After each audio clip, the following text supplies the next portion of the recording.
Welcome to the EXCELcast. I'm Jonathan Kuskiski from the EXCEL program here at the School of Music, Theater, and Dance at the University of Michigan. And today we're speaking with Cedric Dent, one of our Alumni Award winners, 2016 Alumni Award winners. Great to have you back on campus. So welcome. It's great to be back on campus. Thank you. And so glad we have a chance to talk with you.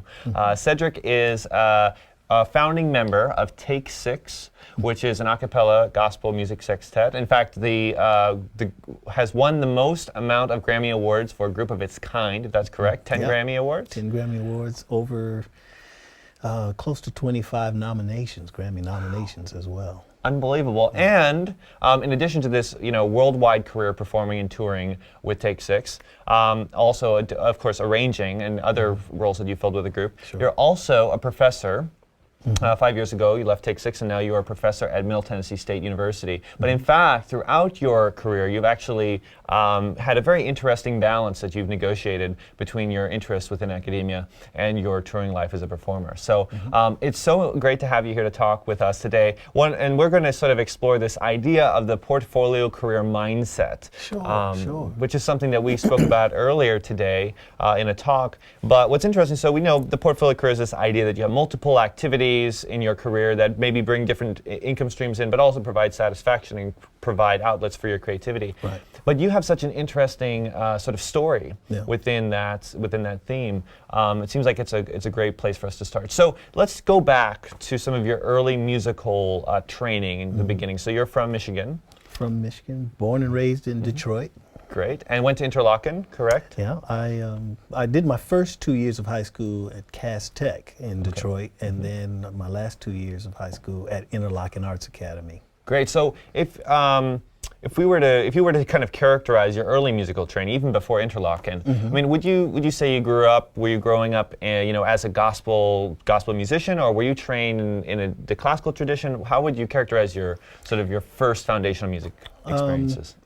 Yeah, my early experiences were primarily in the classical music tradition. I started piano lessons at age 6, and then when I became a teenager, I started studying privately with another instructor who also started teaching me music theory, again, all in the classical tradition. And when I auditioned first to go to the Interlochen Arts Camp, it was in classical piano. And so I actually was a piano major throughout my last 2 years at Interlochen. And when I first came to the University of Michigan, I started out as a piano major, classical piano. So how did you end up pursuing this pathway? I mean, getting into not only sort of gospel and jazz, but a cappella vocal music, and in many ways redefining that genre. It seems when you're growing up in Detroit, Michigan, which is a unique ethnic makeup. When I was growing up there, primarily the inner city was all African American. Whites lived, mostly in the suburbs, and it was unusual to grow up in music in Detroit and not be in jazz and gospel, to be, primarily classical.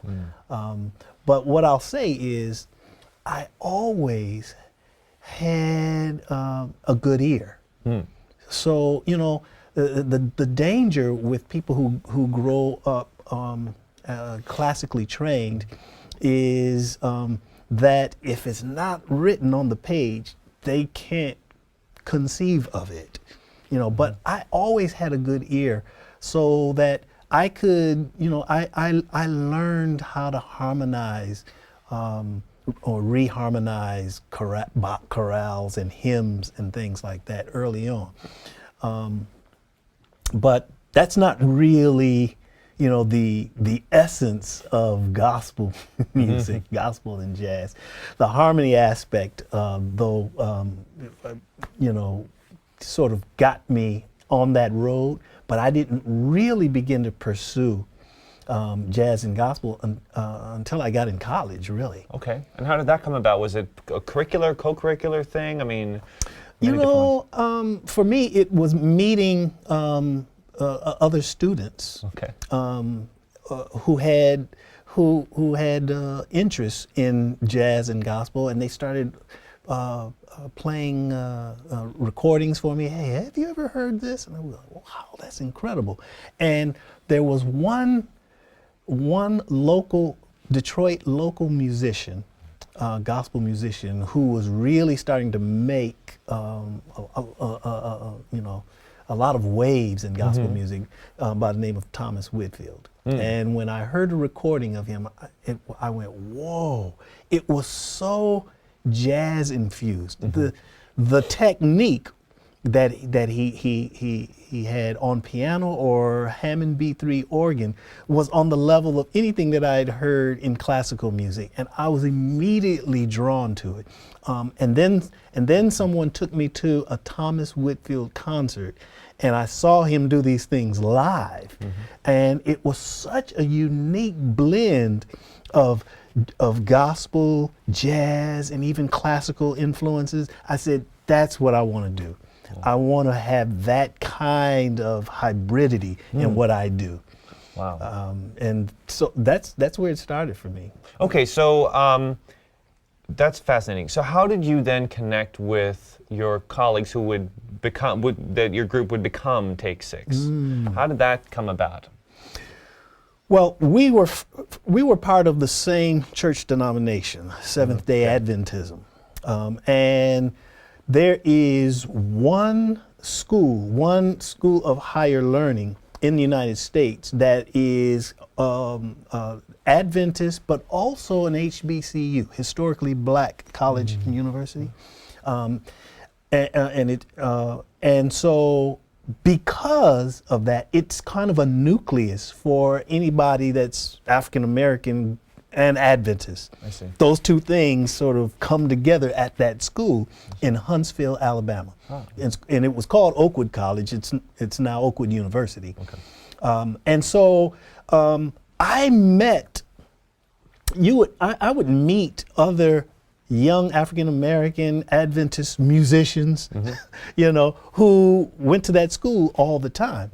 Now, I heard someone gave me a cassette recording. I'm dating myself. A cassette recording of a group that was a group of students, 6 guys that were singing live on campus. And when I heard the sound, I went, my goodness, I haven't heard anything like that before. Now, I heard roots of it in the music of the Singers Unlimited and the Hi-Lo's, groups from the 1950s and 60s and even the 70s, harmonically. But they were doing something that was taking what they heard, what was going on in these groups harmonically, and adding a lot of gospel and R&B and even big band jazz into it. Wow. Even though they were a cappella. And when I heard it, I said, oh my goodness, this is where I'm going with the music that I'm trying to create. This is, they're already where I've been wanting to go.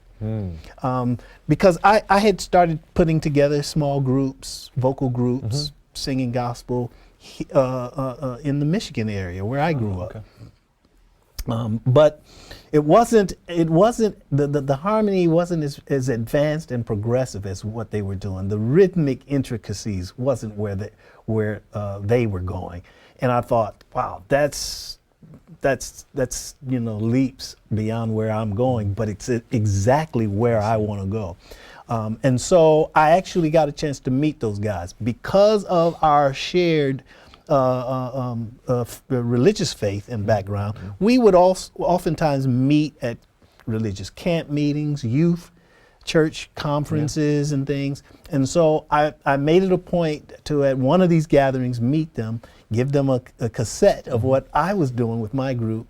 And that started something that led to me eventually going to Alabama and joining that group, which would later then become Take Six. So interestingly, you also continued your education in Alabama, right? You went to do a master's in arranging? Sure. So these were simultaneous things? I mean...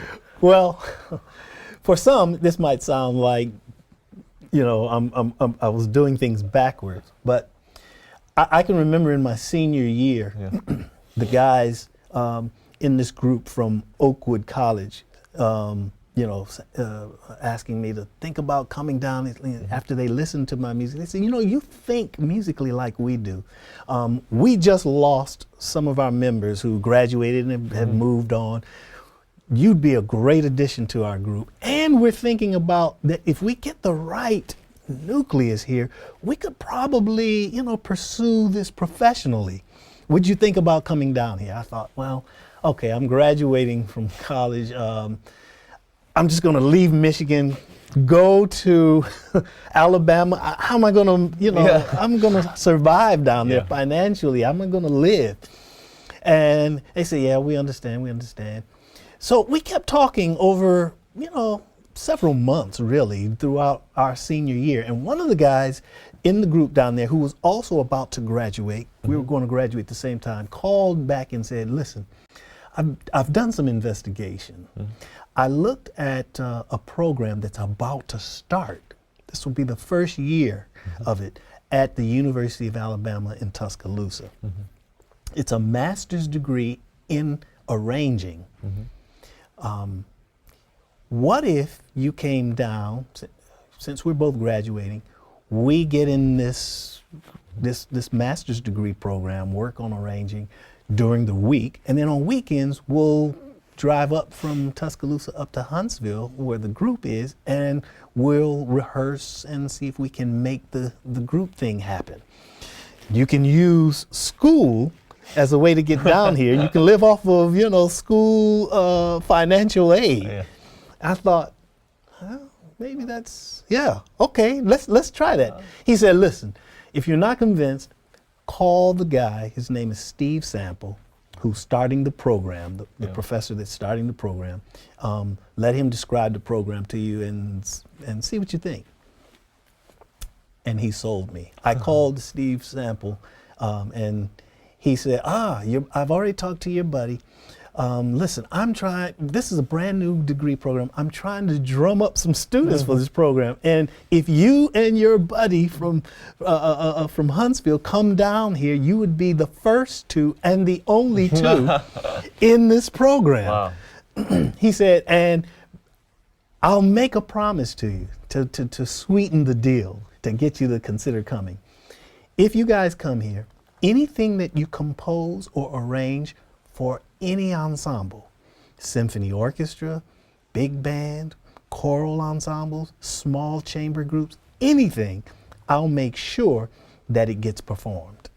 Wow. I thought, wow, that's worth it. Even if the work with the singers in Huntsville doesn't pan out, what I would gain from a program like that, where I can really develop my arranging chops, it would be worth it. Because up until that point, I had only done arranging for piano and voices. This would allow me to learn how to write for large and small instrumental ensembles. It would be the thing that would make me the complete package as an arranger. And arranging was a really big love for me, being able to do that. And so he sold me when he said, we'll make sure that anything you do gets performed. And he held up to that. He stuck to that promise. Wow. So, you know, this is also an interesting case where when we think about like the portfolio career, sometimes we talk about it in terms of you have these multiple activities and sometimes one becomes, you know, very clearly the big opportunity or the big, you know, income stream for a while and the others float away. Here is an example where you had sort of two different opportunities, one of which in the short term, the degree, you knew that once you were there that was going to happen, you had sort of certain promises that were delivered, and you had this wild card opportunity that it seems like you had some gut instinct and other information from knowing the group and their musical styles. You had to be a part of it. And it's interesting that you were actually able to balance both of those at once. So how long is the commute between Huntsville and Tuscaloosa? About a 2.5-hour drive. Okay. And so we would be in school during the week, and on Friday afternoon we would drive up to Huntsville from Tuscaloosa, spend the weekend, pretty much the whole weekend, just rehearsing. We had like a 2-hour rehearsal on Friday nights. Then we rehearsed for about an hour Saturday morning. Because we're Seventh-day Adventists, it meant though that we had to break and go to church. Oh, I see. Because Seventh-day Adventists, they worship on the seventh day of the week. So we'd go to church, then we'd come back after church, rehearse some more. Sometimes we spend the night, rehearse for about an hour Sunday morning, and then head back to Tuscaloosa. And how long did you do this kind of weekly commute with the group? This was went on for the 2 years that I was living in Alabama, going to school in Tuscaloosa. We did that, you know. And, you know, I just had an instinct about this group. They were doing something that I hadn't heard anybody doing before. It just seemed so innovative that I just wanted to be a part of it. You know, but something else happened along the way, Jonathan. When I got into the master's degree program, I kind of fell in love with scholarship. You know, to be honest with you, when I was here at the University of Michigan finishing doing my undergraduate work, it was to get a job. I needed a degree to get a job. And my plan was to become a high school choral director. And so I got my degree in music, vocal music education. I see. But when I got to Alabama, I began, you know, and started taking some of those graduate music theory courses because the degree was really an arranging / music theory degree. So I had to take a lot of music theory courses. Something clicked and I fell in love with music theory. So, you know, and so I just wanted to do that too. I wanted to do that as well as work with the group. And so eventually, you know, after 2 years, I finished that program, and it was almost, I mean, it was providential that in May, I'm just now finishing this degree program. In May, Take Six then gets a recording contract in Nashville, Tennessee. Wow. Okay. So the timing was, you know, so perfect. Okay, so you've been working with the group, honing your sound essentially, right? Yeah. Sounds like for these 2 years, that was one of the primary focuses regarding your work with Take Six, right? Right. Okay, so all right, you get your you get your record deal, and then what happens? I mean, you had a pretty audacious debut with your first album, right? So tell us a little bit about what happens next. Well, you got to remember, so the record deal came at the end of my tenure at the University of Alabama. Yeah. As we're getting close to me finishing my program, I'm thinking, well, what's next? Once I'm done here, nothing's really happened with the group yet. It's not guaranteed. Yeah. We're not making any money. We're just kind of, you know, singing around campus at Oakwood College at the time. So I applied for a doctoral degree program in music theory, which I told you I fell in love with at the University of Alabama. So I get accepted, and I'm given a fellowship that pays all of my tuition and fees and then gives me a stipend. I'm like, man, this is a great opportunity at the University of Maryland, College Park. But now the year ends, and all of a sudden, Take Six gets a recording contract in Nashville, Tennessee, signed to the Reprise division of Warner Brothers.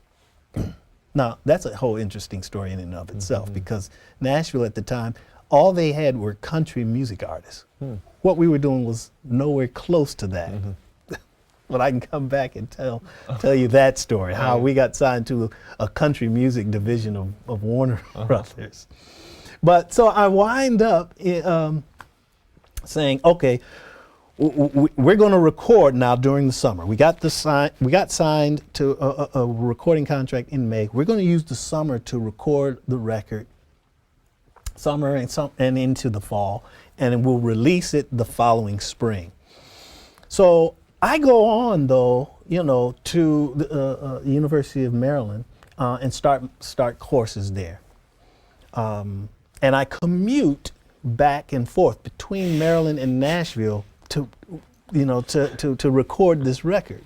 So a little bit further than the 2-hour drive between Huntsville and Tuscaloosa. Yeah. We're flying back and forth. Yeah. But the other thing too is, remember, we just got assigned to a record deal, so we get an advance. Yeah.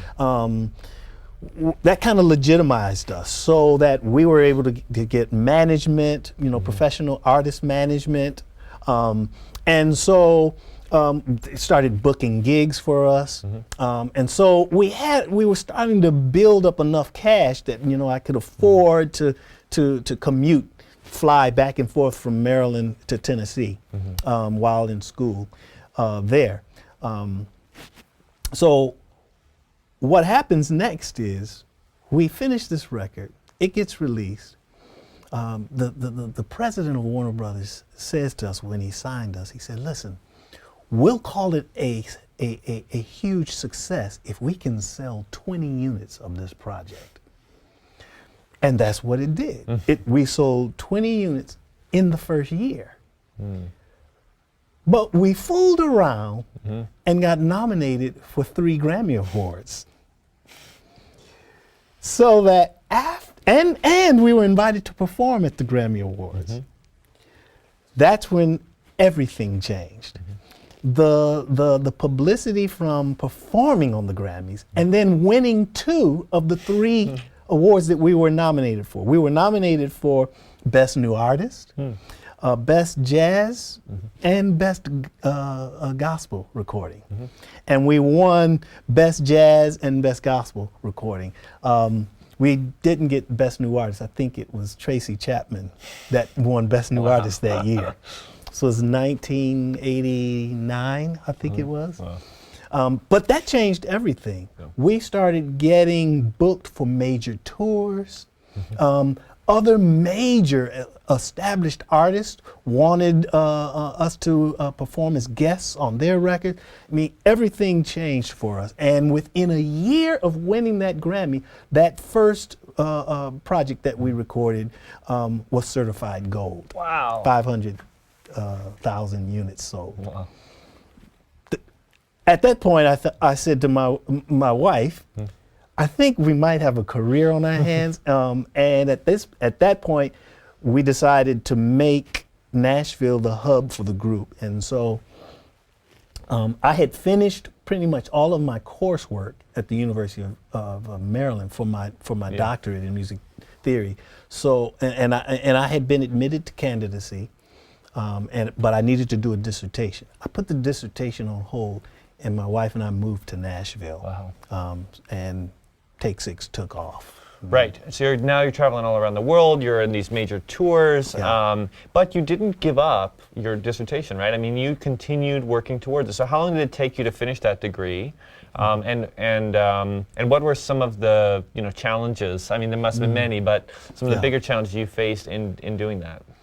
The first thing that I had to decide was, okay, we've got a real career here now. I mean, we were selling a lot of records. We were touring all over the world. I mean, the next thing I had to decide was, do I really want to finish the degree when I've got, such a great career now here as a recording and performing artist? And it took me a couple of years of, the rigors of being on the road and, being an artist, to think about it. And I decided, what, when it's all said and done, what I do with Take 6 is a group effort. I really want to do something that I can point to and say, this is my individual accomplishment. And that kind of drove me to want to go back and finish my degree, my PhD. At this point, I wasn't even driven by wanting to be in academia. You know, I wasn't looking to, you know, to be a college professor. I just wanted to say I completed this. Plus, I loved music theory. I'd fallen in love with music theory back in at the University of Alabama. So after some soul searching, I called my advisor and said, I really do want to finish this degree. And I also said to him, and I think I know what my thesis should be about too now, having taken some time off to really pursue a career as a performing artist. He said, really, what's that? I said, Take Six really grew out of the Black religious quartet singing tradition. I want to go back and do research on that tradition that inspired Take Six. Wow. And he said, that's a great idea. He said, I have to be honest with you, I'm not all that optimistic because you guys are so successful. Where is the incentive for you to really buckle down and finish this thing? I said, I got to do it for me. And he said, okay. And so it took me, though, I mean, you know, because of the rigors of having a full-time performing career, it took me all told 10 years to finish that PhD program. Wow, and I imagine that involves, you know, working on airplanes and working from hotels and fitting that in, you know, in a sort of somewhat regular way into your busy schedule as a touring artist, Oh right? my goodness. Jonathan, here's the thing that almost defeated me. I must have been off for about 4 or 5 years before I came back to my dissertation to work on it in earnest. In that time, technology had changed. I went, living in Nashville, I went to one of the best research libraries in town, Vanderbilt University's, and said, walked into the library and asked, where is the card catalog? I said, the card catalog? Well, they're archived, they're in the back, but everything is on computer now. I didn't know anything about computers. I mean, that's how fast technology was changing. In that gap. Yeah, in that gap. And they said, everything is done on computers now. I mean, you know, so I went, oh my goodness. I had to learn, I didn't even know how to type. You know, so one of the first things I did when I got back into seriously finishing my dissertation, I bought a laptop. I'll never forget it. Right after I got it, we went on a 3, let me think, it's between 3 and 6 week tour of Japan. The first software program that I bought for my little laptop was Mavis Beacon's typing program. And every night, after we'd get off stage, get back to the hotel, for about a half hour, I would practice my Mavis Beacon because I just needed to learn how to type before I even knew how to use the computer. You know, of course, all of that is, you know, integrated.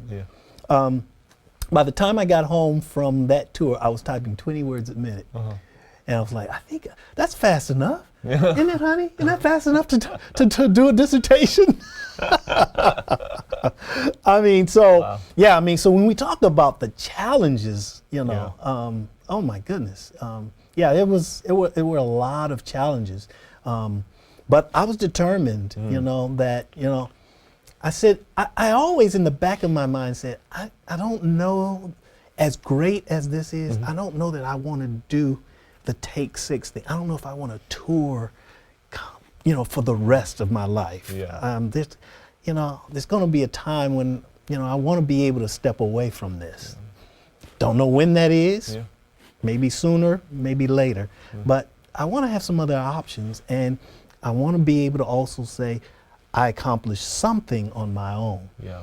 So I was determined to do it, and yes, it took another 4 or 5 years to actually finish the dissertation and finish the degree. So some of the key lessons we've already just sort of explored through this talk, right? Are this, first of all, being curious, being willing to look beyond the bounds of sort of the track that we're in education. Even with changing technology, that still exists, right? You come to school with many students, I think, come in with a mindset where they have either a particular outcome in mind, or they have a kind of a focus, and that you need that in music, of course. In the performing arts and in theater and dance is exactly the same. Yeah. But being curious simultaneously is one of the key lessons I think learned from your experience. Yeah. I mean, one of the others is this idea of persistence and resilience, and you know, when you are when you find something that seems like your beacon. You talked about that with this group. You didn't know what it was going to be, but you had to be a part of it. You had to teach yourself certain skills. I mean, not all of the performers in Take 6 had the same musical background as you. They brought a diversity. You together have a diversity in your musical training. Absolutely. The lead arranger doing much of his work by ear must have been jarring for you, right? Coming from a written notation background. So exactly. So that seems to come through in all of these stories that you're sharing. And one thing that is also interesting is you mentioned this drive to complete your degree while simultaneously, pursuing your career. Well, it seems like it is certainly continued, right? Because you talk about being you're in a new season in your career now, because you left Take 6 in 2011. Is that right? I did. You had already been teaching in academia at Middle Tennessee starting in 2004, is that right? Exactly. So you had already had that, you continued juggling, balancing those two pursuits. So now that you are, really fully within the academic setting, and you've made that adjustment, what are some of the ways in which your experience, and I'm sure you could talk for a long time about that, from Take 6 and just in general in your life that you have found infuses the work that you do now, both within your teaching but also other projects you might be pursuing? Sure.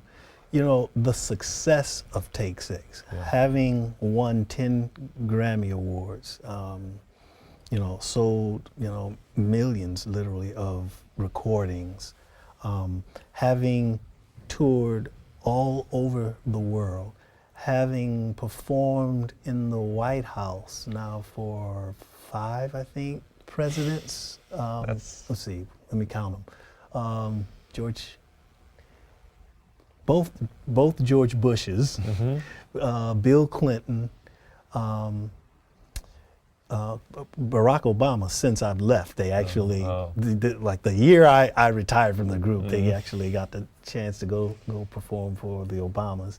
But also Jimmy Carter. He was actually a former president at the time, but we performed at a performance at a tribute to him. And one of the things, I know I'm kind of on a sidebar here, but one of the things that I'm so excited about that I got to do was to meet and sing for the late Nelson Mandela while he was president of South Africa. Wow. Very, very proud to have gotten to meet such an inspirational figure.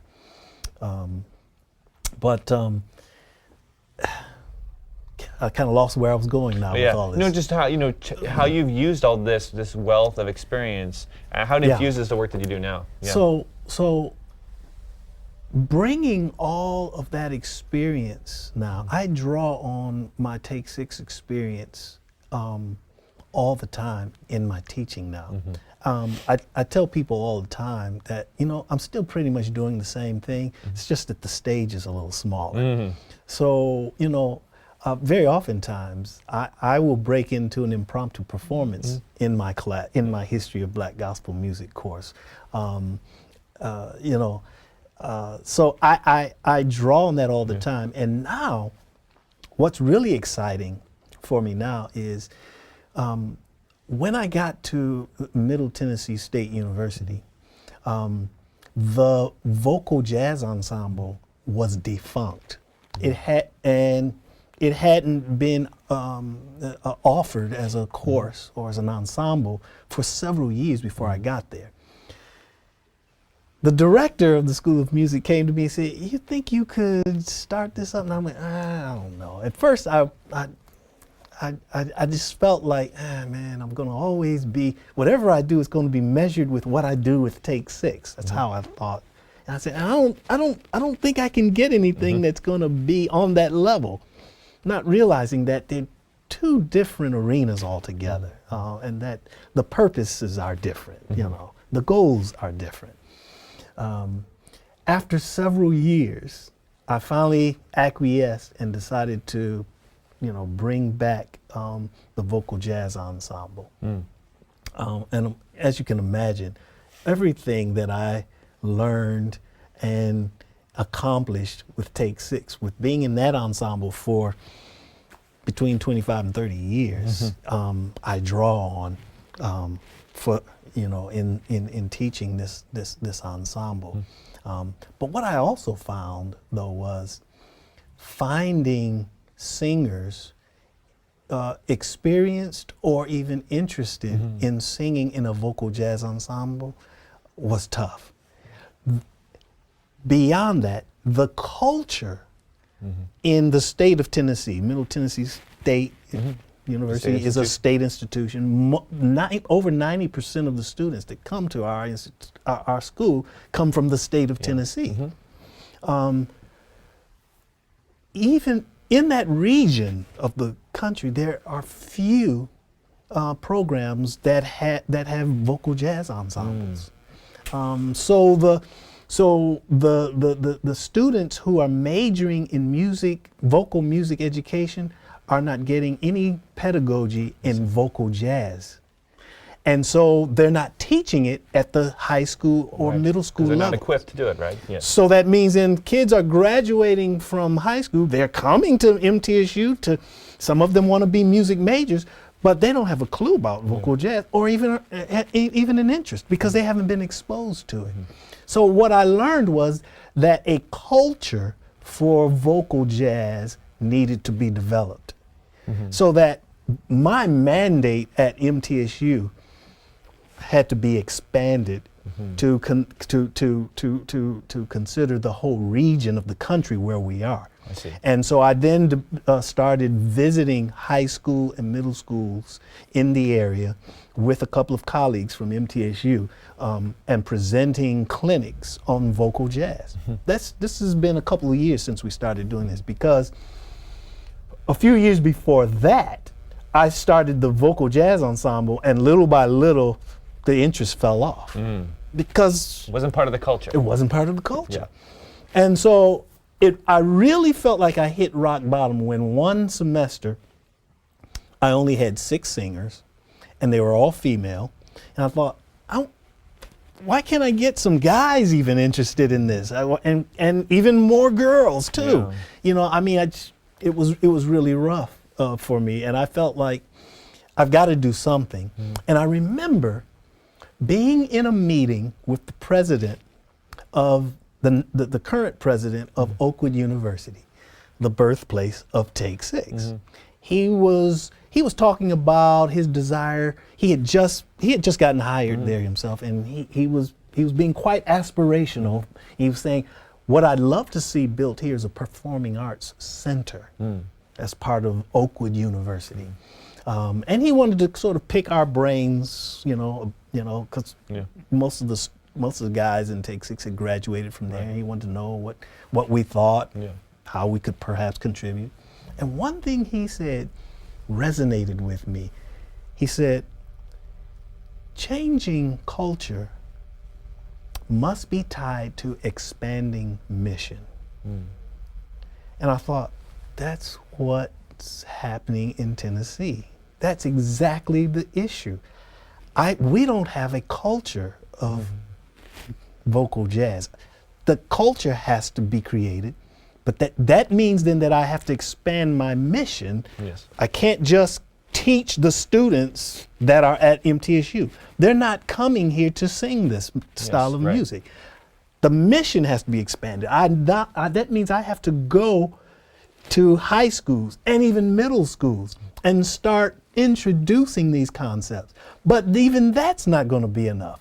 I also need to start doing clinics for instructors in high schools and middle schools. And then I even went past that and thought, wait a minute, I need to start visiting the methods classes right here in MTSU. of our vocal music ed majors and start talking about vocal jazz. And eventually, the goal is to actually establish a course on vocal jazz pedagogy, so that the teachers, when they graduate, are you know, the music has been demystified for them, and they will feel comfortable teaching vocal jazz at the middle school and high school levels. That's our feeder group. Those are our feeder schools. That's how we will then change the culture at Middle Tennessee State and in, you know, the region. Well, it's an amazing story to hear how you've taken this sort of portfolio career of activities, and now in this new season, you know, of academic work, you're really working to break that cycle, to change culture, and actually to help the next generation of students think more broadly about what they can do and the kind of education they can have in their studies. So, a perpetual trailblazer, and it's so great to have you here, Cedric. Thank you so much for making time to talk with us. Thank you. And it's great to have you back as an alumni award winner at the School of Music, Theater, and Dance. I'm honored and humbled to be an award winner. Great. Thank you so much. Thank you.